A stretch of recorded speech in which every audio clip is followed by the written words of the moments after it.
Welcome back to my video channel. So this is A. Nageshwara working as associate professor in the department of CSC. In the last video, I explained the space complexity. In that space complexity, I shown how to calculate space complexity for given algorithms. In this video, I am going to show how we can calculate time complexity for the given algorithm. Okay. So first of all, before going to see the examples, first, I am going to give you the definition. So, what do you mean by time complexity? So, generally, the total time needed for solving the problem is called time complexity. So, here we need to calculate the total time. So, total time needed to solve the problem, or total time needed to run the program, or total time needed to run an algorithm. Generally, that is the definition of time complexity. Okay. So, for any given problem P, this is problem P. For any given problem P, we can represent time complexity as T of P equal to, so generally the time complexity is the combination of compilation time and run time. So we can write it like this. So time complexity of any problem P equal to T of P equal to compilation time plus run or execution time. So here compilation time, we are taking compilation time as constant. I will tell you because the compilation time is varying compiler to compiler. So compilation time is depending on nature of the compiler. So that nature of the compiler is depending on again system type, system category. Okay, so that's why we are considering compilation time as constant, and running or execution time is generally depending on instance characteristics. In space complexity, I explained about instance characteristics. Once again, I will introduce. So what are the instances for any problem? You can consider any problem or any design or any product. So generally, the instances are input and output, and the characteristics are size and number. Then if we combine these two as a four combinations, we get all instance characteristics like number of inputs and size of each input, number of outputs and size of each output. These are the characteristics. Why these instance characteristics are affecting time complexity means I will tell you. Suppose if you want to add n array elements, so during running time, I may enter n as 10 and another person may enter n as 50, or third person may enter n as 100. Okay, so here, so based on n value, the size of array is varying. So adding 10 elements is requiring less time than adding 50 elements, and adding 50 elements is requiring less time than adding 100 elements. So that's why this particular running time is depending on instance characteristics. Now, if you suppose if you want to calculate the time complexity for any given program, generally that time complexity representation is like this. Generally, that problem is our program is involved with some operations. Okay, so if operations are like addition, subtraction, multiplication, and other logical operators are involved, then here we need to know how much time is required to solve one addition. So we can represent that as cost of one addition, and we must know how many number of additions are there. So if you multiply those two, we get total time needed to add the numbers. And like that, we need to write subtraction, multiplication, division. Whatever it may be the operations that are involved, we must write an expression like this and calculate time complexity. I have already told in space complexity or analysis introduction part, we are not relying on computer because, so based on current load of the computer, and the nature of compiler, the time complexity is varying. Though you are running same program on different natures of machine. Different natures of machine means, suppose if we take one desktop system, that desktop system is running only your program. This is one case. Only your program.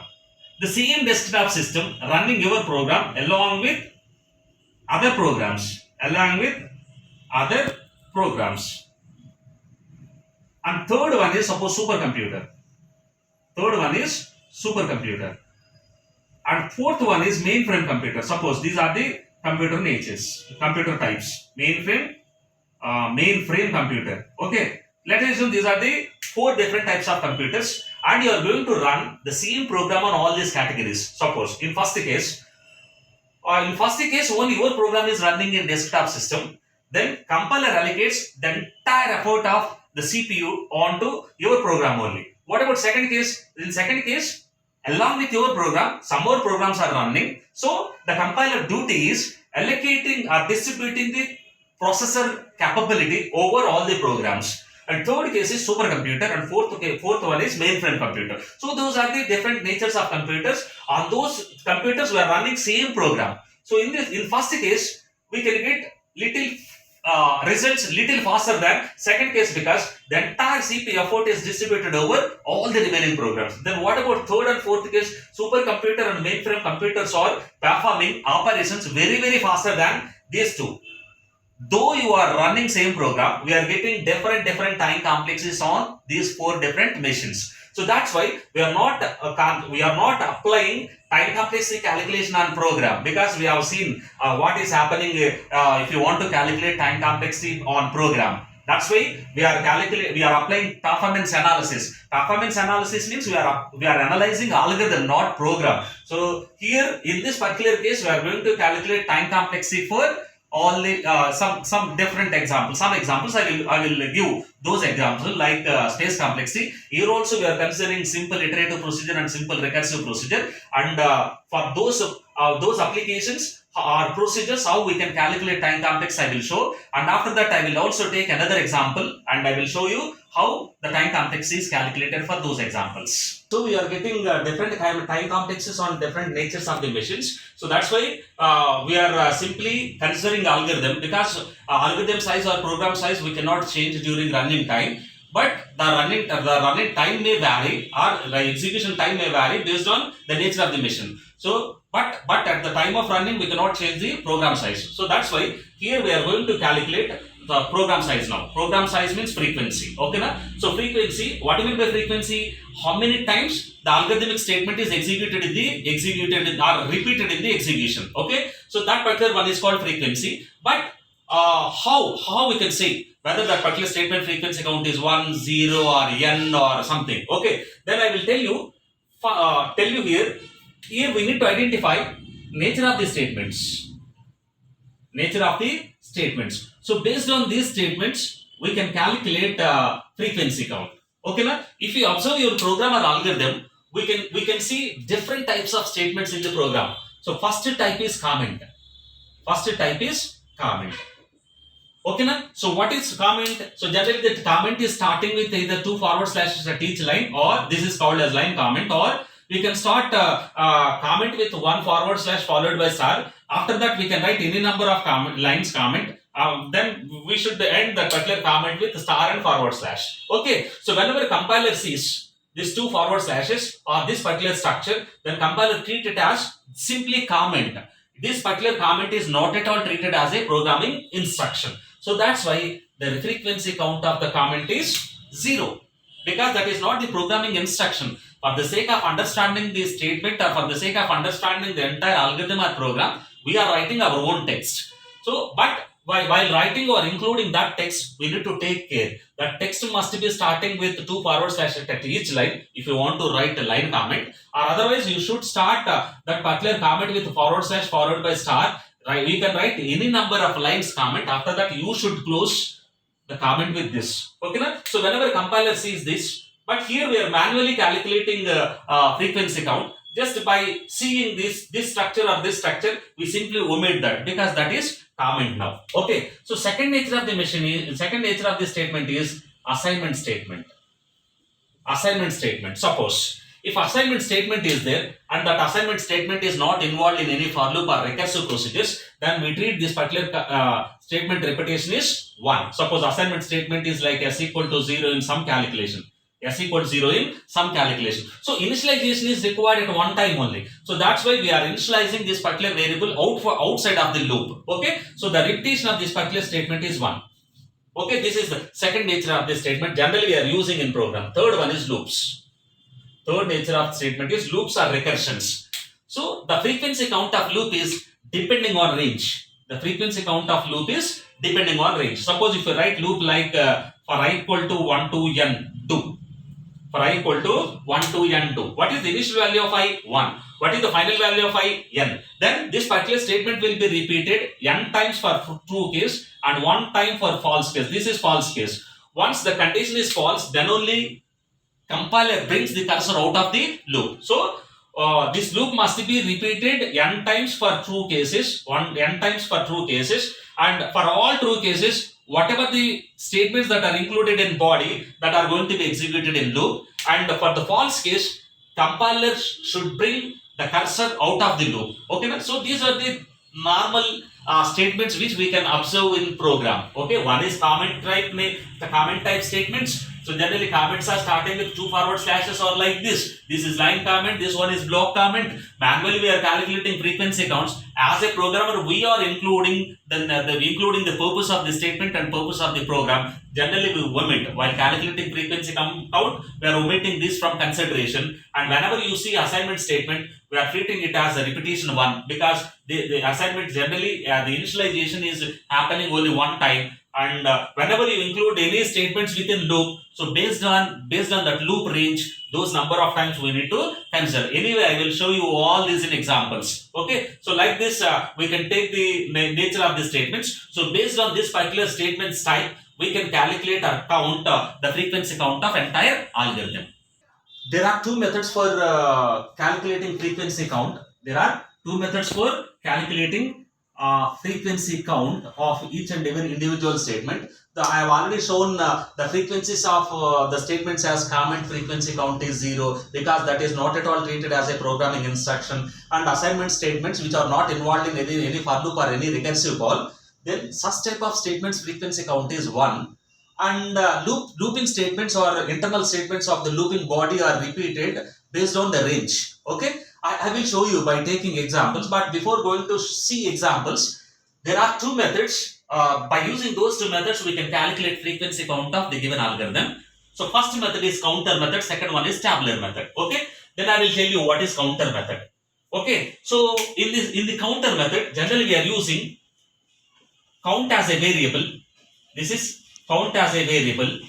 Initially, we are taking count value as 0, and whenever you see any legal statement, means the statement which is related to program or algorithm, whenever you see the legal statement, immediately increment counter variable by 1 unit. Okay, na? Wherever in the program or algorithm, if you see that statement is legal, that statement is following programming instructions, except comments, open brace and close brace, I will show you an example. So whenever you identify any legal statement in the program or algorithm, immediately increment counter variable by 1 unit. Like that, introduce counter incrementation at each and every step in the algorithm. Okay, at each and every step in the algorithm. Finally, if you print the count, then we get total frequency of the entire algorithm, because at each and every legal statement we are incrementing counter by 1 unit.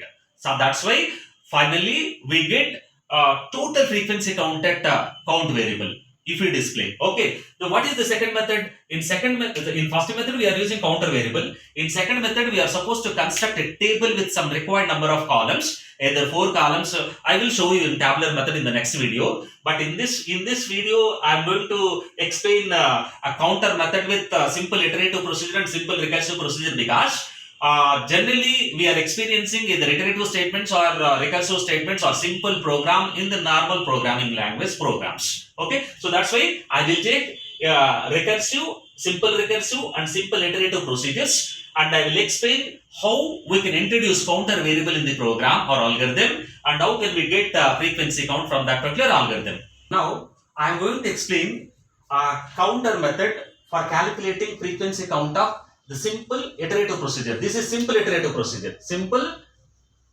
iterative procedure. I have already told in previous lecture. What do you mean by simple iterative procedure? Simple iterative means only one iterative statement is involved in this algorithm. That too, only one statement is executed under or repeatedly executed under that particular statement. That's why we are treating it as simplest iterative procedure. If we calculate simplest iterative procedure frequency count, then we can generalize, because I will tell you an example, like suppose if one apple cost is 2 rupees. Assume one apple cost is 2 rupees. Okay, once you know one apple cost, then we can say, suppose if I buy 100 apples, then we can immediately say, yes, 100 apples cost is 200 rupees. How I can say? Because one apple cost I know. If any person buys 4 apples, then immediately I can say that 4 apples cost is 4 into 2. Or any person like, I bought apple. Apple means I can immediately say, either he buys one apple, then he pay 2 rupees. So like that, because once you know the minimum value, whatever the number he buy, then we can easily say, yes, he bought the apples for so and so amount. Here also, once you know the simple iterative procedure frequency count, then we can say that any iterative procedure with for solving any problem, we say that this is the minimum frequency required.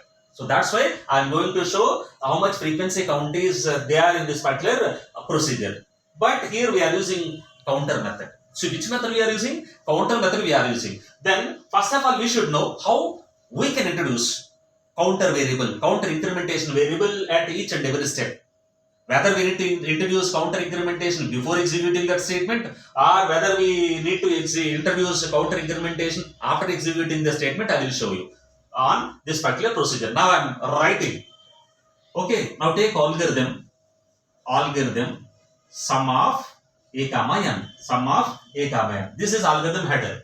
So first statement is s equal to 0. First statement is s equal to 0.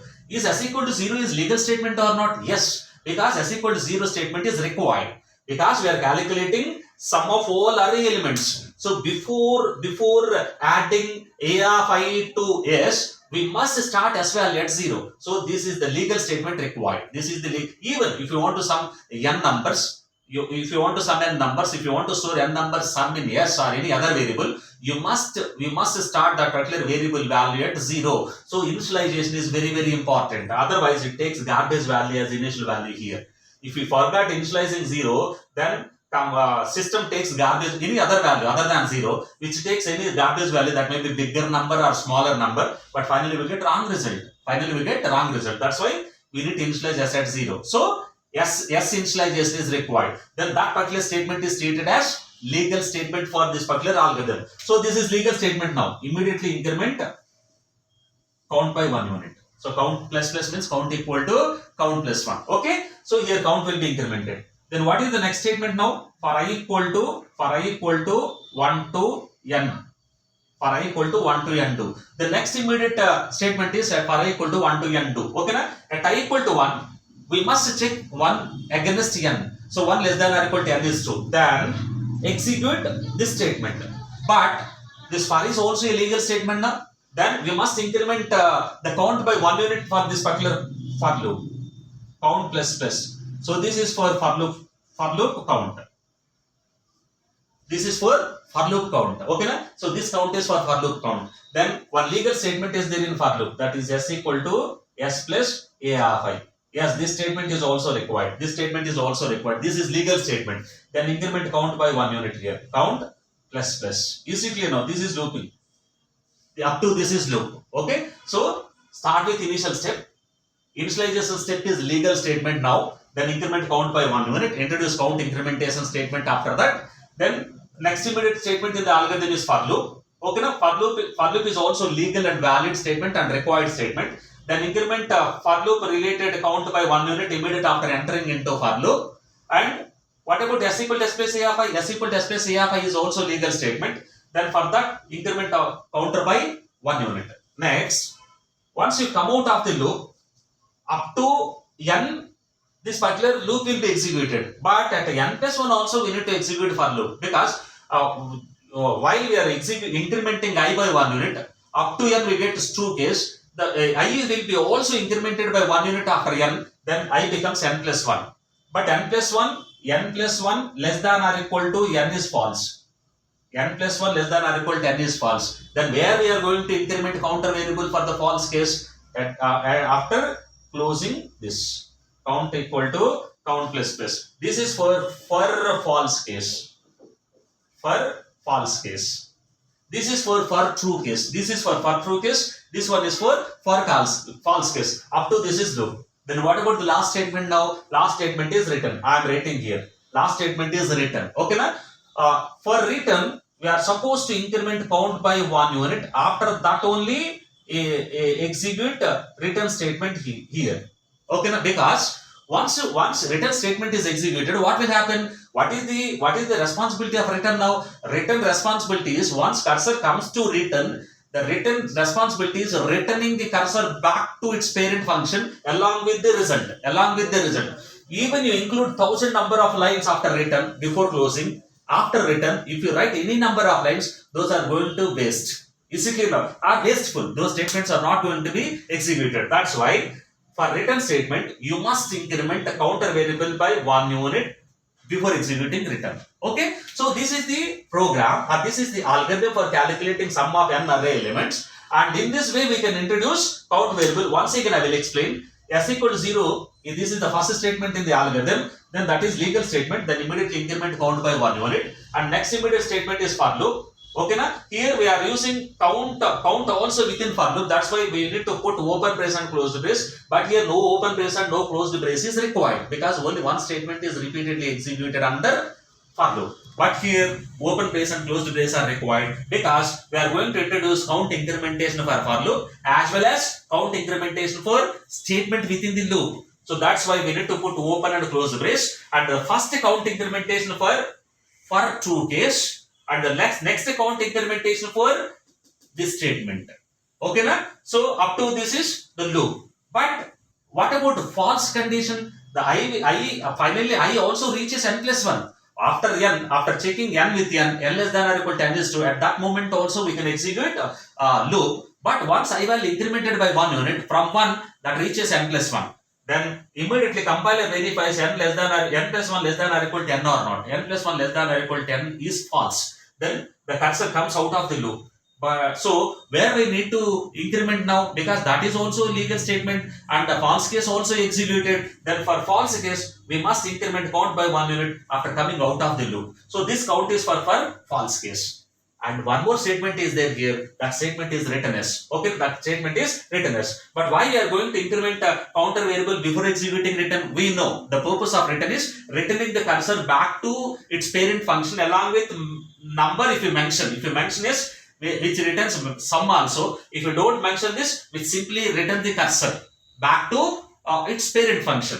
After that, if you include any number of statements that are not going to be executed, that's why we must introduce count incrementation before executing return. Now I will show you. So this is in this way we can introduce count variable. Okay, then I will show you. Then here I will show you for this particular program. I will show you the frequency count. So s equal to 0. This is the first statement in the algorithm. How many times s equal to 0 will be executed? We can initialize s one time only because we have not yet included this s equal to 0 in loops. So this will be repeated only one time. So the repetition of s equal to 0 is 1. Then this counter will be incremented. This counter shows one value. Okay, na? Then what about for I equal to 1 to n to at I equal to 1?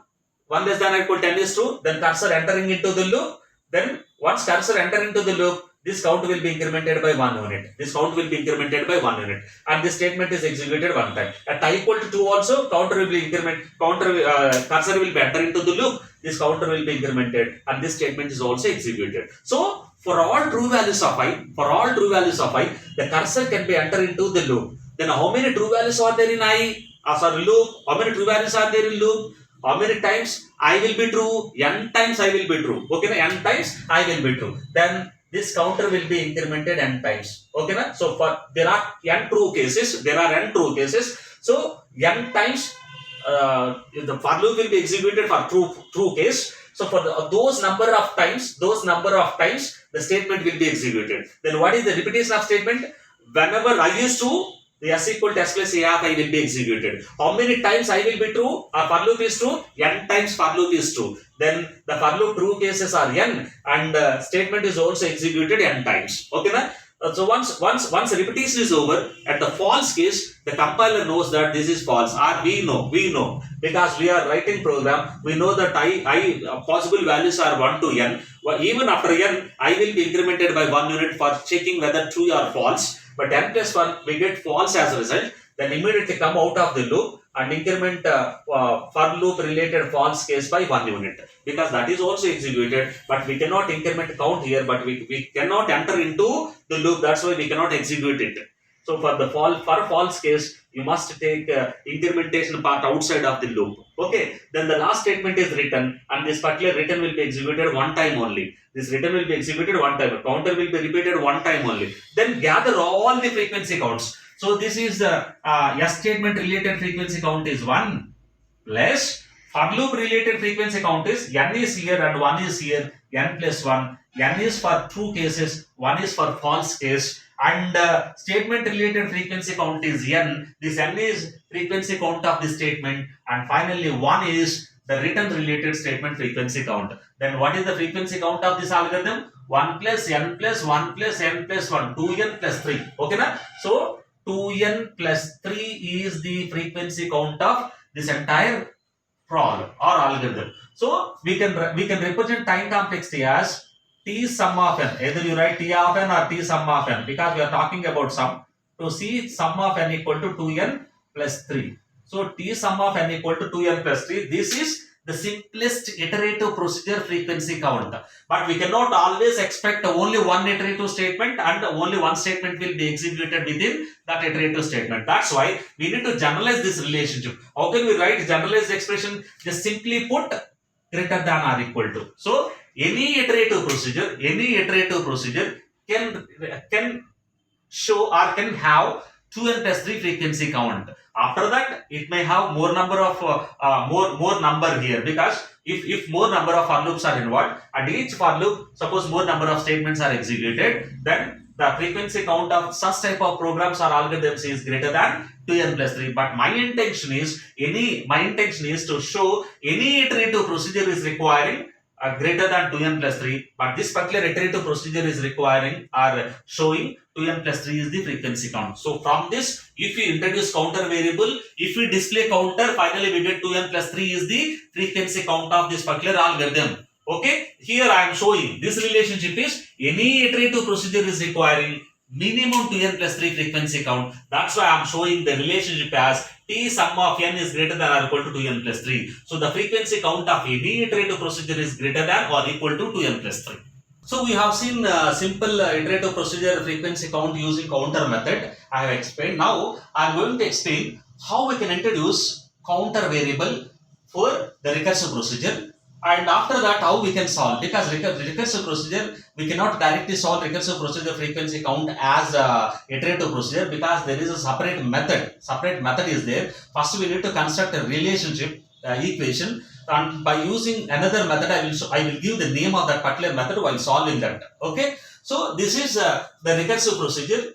So in this same problem, we are taking the array of n element summation problem. By using recursive procedure, how we can solve? See here, if n less than or equal to 0 means there is no element remained for consideration, then immediately we return 0 as result. Otherwise, at n we called, then we need to extract a of n from the array, and the remaining n minus 1 elements are there. Then call the same procedure, same recursive sum procedure for remaining n minus 1 elements. So this is unknown. This value is unknown. Anyway, we extracted this. So after extracting a of n, add this particular a of n to unknown sum. Again, this one is called here. Then n is replaced with n minus 1. Again, we need to repeat this procedure. So at here, after checking this, if it is false, then again this function becomes a comma n minus 2. Plus already a of n is added. But at this particular function, we are going to extract a of n minus 1. So a of n minus 1 plus a of n are going to be added here. And again, we are calling the function as a comma n minus 2. Is it clear? So this is going to be repeated continuously until getting the result.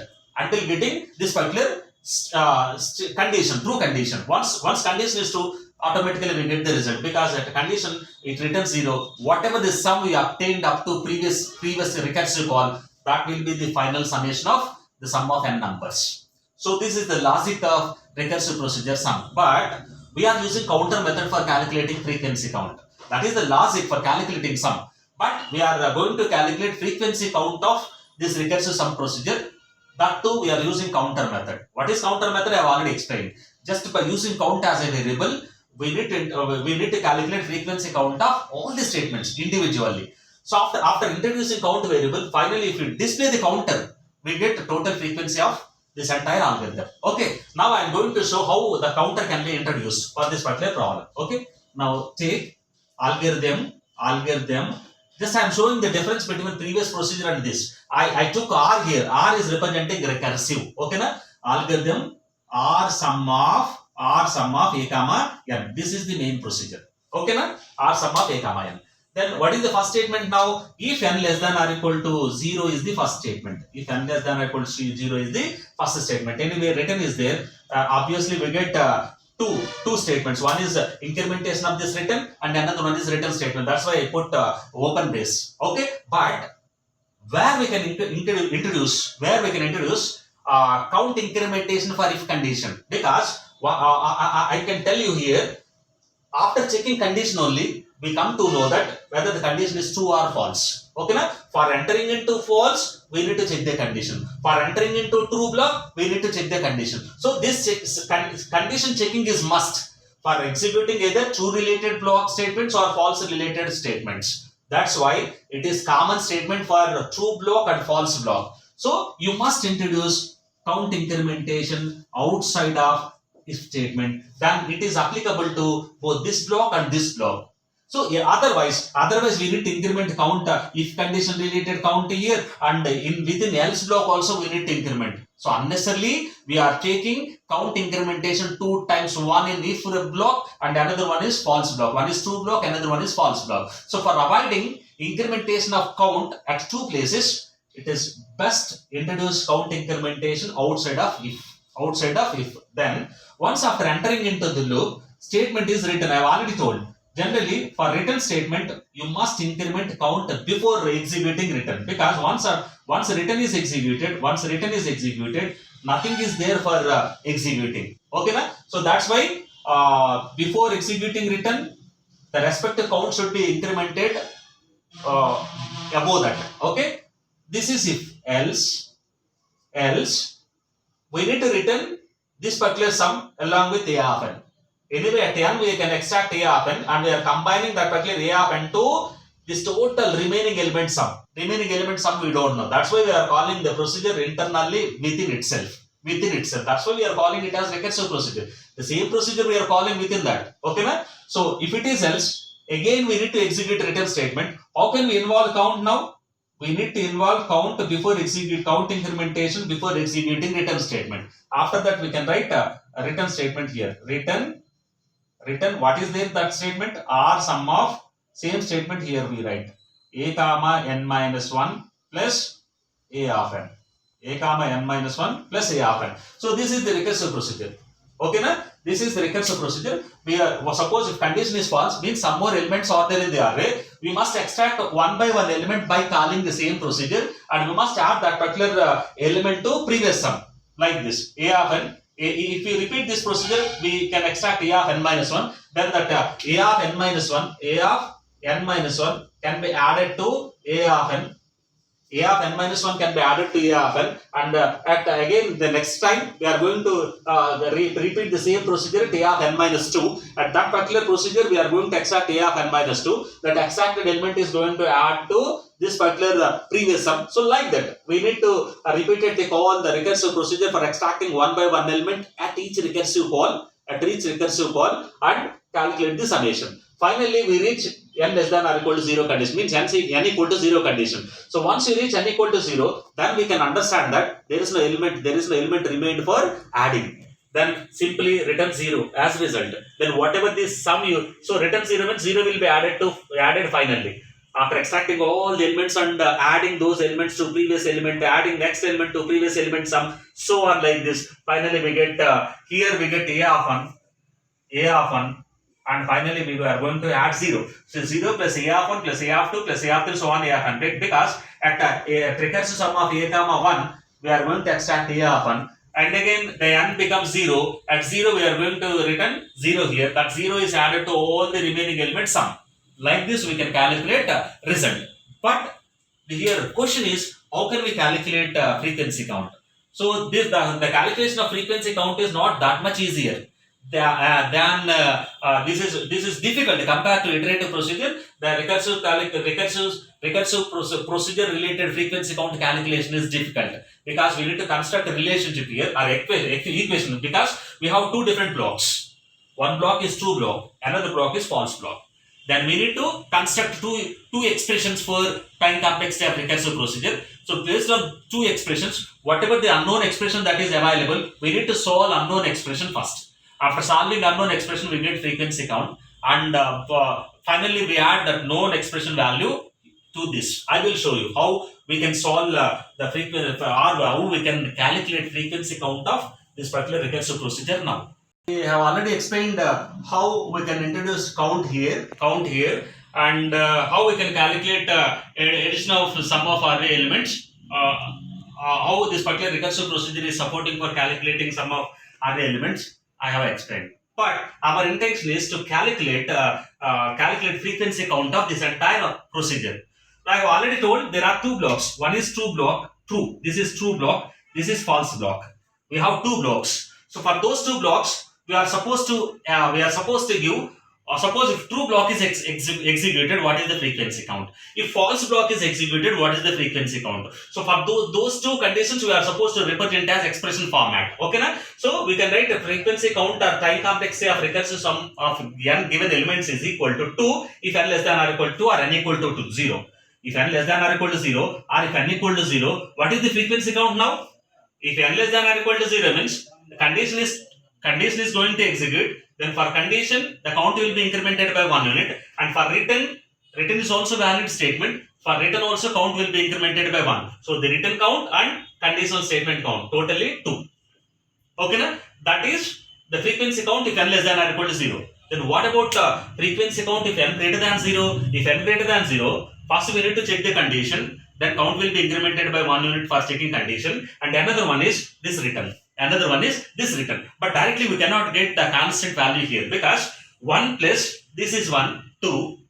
But how many times that particular recursive procedure is called, we don't know. That is based on n minus 1. So that's why we need to write 2 plus tr sum of n minus 1. So based on this, we get the frequency count. Based on this, we get the frequency count. So for any recursive procedure, we must write or express the frequency count in terms of this particular expression. This expression is called recurrence relation or recursive expression or recurrence relation. We call this expression as recursive expression or recurrence relation. Then which term is unknown now? This term is unknown. Then take this term now. So tr sum of n equal to 2 plus tr sum of n minus 1. Okay, na? So this n minus 1 term is unknown. How we have expanded tr sum of n? Tr sum of n is expanded as 2 plus tr sum of n minus 1. Here n is there, we got n minus 1 and 2. Okay, here n is there, we got 2 plus tr sum of n minus 1. Then how can we expand tr sum of n minus 1? Anyway, we need to carry this 2 plus, if tr sum of n is there, we have written 2 plus tr sum of n minus 1. How we can expand tr sum of n minus 1? Instead of n, take n minus 1 here. Instead of n, take n minus 1. Then we get 2 plus tr sum of n minus 2. Here n minus 2 is there. We got 2 2's. We got 2 2's. tr sum of n minus 2. If we expand one more time, then this one becomes n minus 3 and we get 3 2's. 3 into 2 plus tr sum of n minus 3. Because tr sum of n minus 2 can be expanded as 2 plus tr sum of n minus 3. 2 plus tr sum of n minus 3. Because we are taking base as this expression and we are solving this. Because we are substituting. What we are doing here, we are substituting. That's why this method is called repetitive substitution method. Repetitive substitution method. Repetitive substitution. This method is called repetitive substitution method, or simply we call it as substitution method. Okay, now. So if you go on apply this, after n terms, if you apply n times or if you repeat n times, then number of 2's we get or n 2's we get. Plus tr sum of n minus n we get. Okay, na? At n equal to 1, we get n minus 1. At n minus 1, if we expand it, we get 2 plus tr sum of n minus 2. If we expand tr sum of n minus 2, we get 2 plus tr sum of n minus 3. So suppose here n minus 3 is there, we get 3 2's. Here n minus 1 is there, we got 1 2. Here n minus 2 is there because after expanding tr sum of n minus 1, we get this expression. We need to expand each and every term based on this term. Previous term only, the main term. Take this as base. Take this as base expression and so expand all the remaining expressions. N is there now, we get 2 plus tr sum of n minus 1. How can we expand the n minus tr sum of n minus 1? 2 plus tr sum of n minus 2. Then we got 2 2's at n minus 2. Again, we need to solve tr sum of n minus 2 now. How can we expand tr sum of n minus 2? 2 plus tr sum of n minus 3. Based on previous expression only. Then we get 3 2's. At n minus 3, we get 3 2's. So go on expand like this because this is recursive procedure. Then go on solve all the procedures now. N minus 2, solve TR sum of N minus 2, solve TR sum of N minus 3, solve CR sum of N minus 4, solve TR sum of N minus N also. So this is N minus N. At N minus N we get N 2s. N minus N we get N 2s. So this is becomes 2N plus what is TR sum of 0? At N equal to 0, what is the frequency count 2? At N equal to 0, frequency count is 2. So this is the frequency count of simplest recursive procedure. Then we write this expression as TR sum of N equal to 2N plus 2. This is the frequency count of the simplest recursive procedure. But we cannot expect always the simple recursive procedure, and that too only one statement within that recursive procedure. So this is the minimum. Any recursive procedure is requiring minimum 2n plus 2 is the frequency count. Minimum 2n plus 2 is the frequency count for any recursive procedure. That's why we can generalize this expression as any recursive procedure required frequency count, or any recursive procedure is containing frequency count as minimum 2n plus 2. So in this way, by using counter method, we can solve or we can calculate frequency count of recursive procedure like this. In previous example, I have explained same counter method for calculating frequency count of iterative procedure. There we got 2n plus 3 is the frequency count of iterative procedure. Here we got 2n plus 2 is the frequency count of simplest recursive procedure. Okay, na? So in next video, I am going to explain tabular method for these two examples. Thank you.